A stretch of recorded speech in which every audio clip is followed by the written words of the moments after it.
When I got married, I married someone from Myanmar who was living in Switzerland at the time, which was where I was living.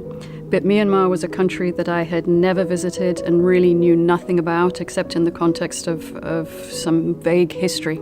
So Myanmar is called the Golden Land. There are lots of pagodas everywhere. Almost the entire population is Buddhist, and it's a very important part of how they live and the fundamental way that they run their lives.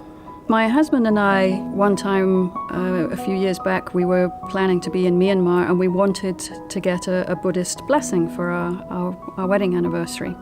And so we talked to some of his cousins there, and they talked about this convent that they were working with, and they were making some small donations, but they were talking about how desperately they were in need of help.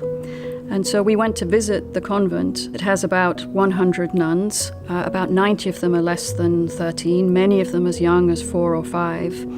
In some cases, they don't have parents, but also in some cases, parents in Myanmar believe that it's good luck to have one of their children grow up in a convent or a monastery if it's a boy. My husband suggested that this would be a nice way to spend our wedding anniversary, would be to take all the nuns to the Shwedagon Pagoda, which is the biggest pagoda in Yangon. So we went there with them. They gave us a blessing, and then we lit 10,000 candles around the pagoda, so all the way, the entire circumference of the pagoda. After that first visit with the nuns, in many ways, actually, we were sad to see that the conditions that they live in. It's a very poor convent. In Myanmar, the monks and the monasteries get a lot of donations. The convents tend to get much less. Their dormitories were in terrible condition. They really were surviving from one week to another, or sometimes one day to another on the money that they have. We're eating rice with fish paste on a good day.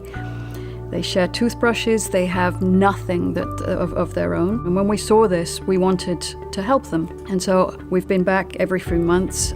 We give them donations for food. We've also given them special waterproof robes. We listen to the head nun, who's a very wise woman and is a very good mentor and leader and surrogate mother to all these children. And we talk to her about what is needed.